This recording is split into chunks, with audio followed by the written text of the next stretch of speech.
زما قبیلې صد احترام مشرانو کشرانو ورونو، الله تعالی په موږ تاسو باندې یو عظیم احسان کړی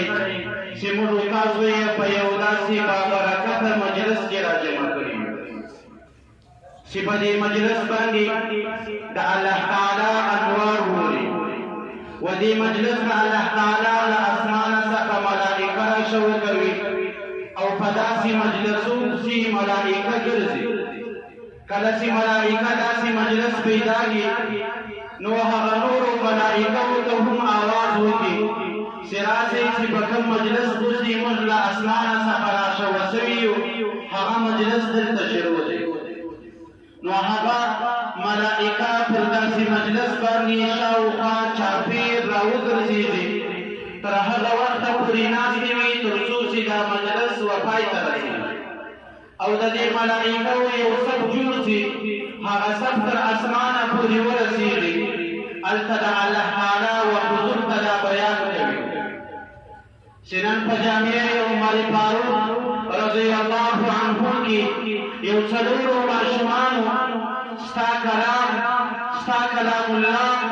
چې شپږ زره شپږ سوه شپږ شپېته آیاته دی په خپله مبارکه سینه کې هدایت کړی. دا داسې عظیم کتاب دی چې د الله رسول فرمایي اوتیت المکانی مکان التورات. آسمانی چې کوم کتابونه دي هغه تورات دی که زبور دی که انجیل دی هغه ټول کتابونه په دې کلام الله کې راجمع شوي.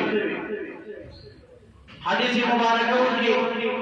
راځي اوتیت المکانی مکان التورات. د الله رسول فرمایي ما ته تورات په ځای باندې الله جل جلاله سورة الفاتحه نازل کړه. ګوره د دومره عظیم کتاب په برکت د هغه په بدله کې الله تعالی اووه آیاته چې سورة الفاتحه ده و محمد رسول الله صلی الله علیه وسلم ته ورکړې.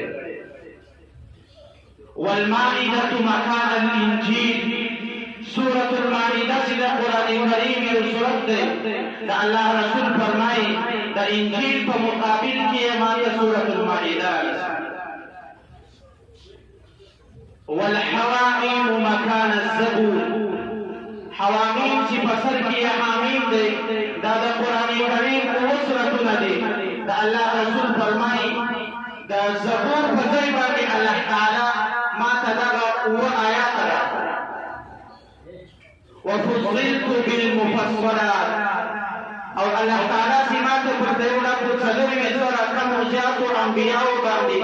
فضیلت راکړی او محمد رسول الله چې د دا ټولو انبیاو امام ګرځېدلی ده هغه په دې مفصلو صورتو باندې. نو قرآن کریم چې دی دا عالمي کتاب دی ځکه د قرآن کریم تعلق د محمد رسول الله صلی الله علیه وسلم له زندګي سره و د محمد رسول الله له نبوت سره او دا زموږ ستاسو عقیده ده چې د محمد رسول الله صلی الله علیه وسلم نبوت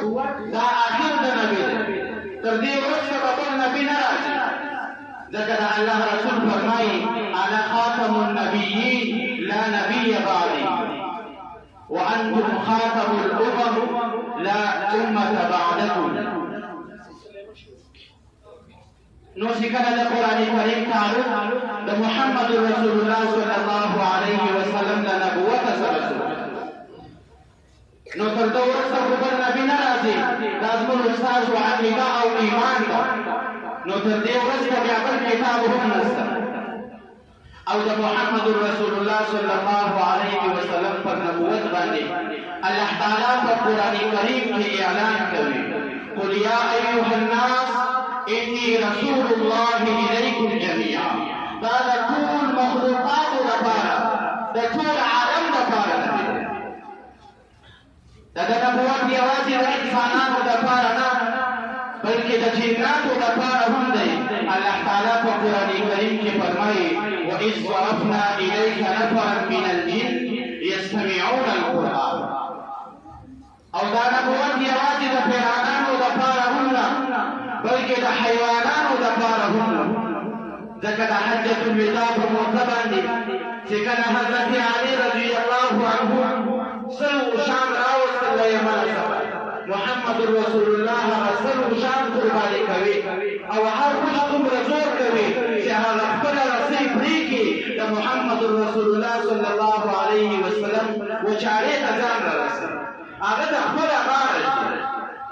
حیوانات هم په دې باندې پوهېدل چې دا د الله تعالی نبي دی او یوازې حیوانات هم نه بلکې د بریو درختې شجرات حجرات دا ټول په دې باندې پوهېدل حضرت جابر رضی الله عنه فرمایي چې یو وخت له محمد رسول الله صلی الله علیه وسلم سره د مدینې په کوڅو کې روان یم د بري او درختې درته وایي چې الصلاة والسلام علیک یا رسول الله نو الله تعالی په ما او تا باندې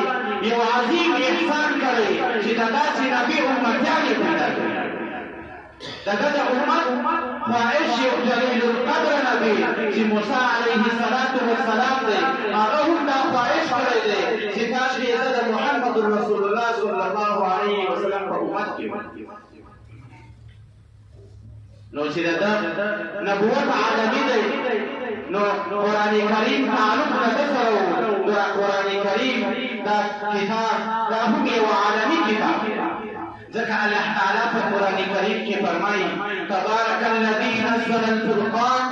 على عبده ليكون للعالمين نذيرا دا ټول عالم دپاره دا کتاب دا کلام الله دا ټول عالم دپاره ویلوونکی نو نن د هغه کتاب د هغه کلام الله ختم دی په دې مجلس کې ملائکه حاضر دي او د الله تعالی و حضور ته به دا پیغام دی الله تعالی به ورته فرمایي چې زما بندګانو څه وغوښتل ملائکه په جواب کې ورته فرمایي چې دوی د جنت خواهش کوي موږ تاسو ټول د جنت خواهش کوو که نه د الله جل جلاله به ورته فرمایي چې جنت یې لیدلی یا جنت یې نه دی لیدلی جنت یې نه دی لیدلی لیکن خواهش یې کوي او بل خواهش یې څه بل خواهش او تمنا یې دا وله چې د جهنم له اور څخه یې نجات ورکړي الله جل جلاله په جواب کې ورته وایي چې ای ملائکو تاسې ګواه اوسئ چې د دغو ټولو کسانو مغفرت مانه ګوره په دغو درې غلطۍ باندې الله تعالی زما او ستا د ټولې زندګۍ ګناهونه رامعافوي نو موږ تاسو ته پکار ده چې وداسې مجالسو ته ځان حاضر نو ملائکه به ورته وایي الله جل جلاله ته چې په دې مجلس کې داسې کسان هم ناست وو چې هغه د خبرې اورېدو دپاره نه وو راغلي بلکې د خبرې تایپېدو دپاره راغلي وو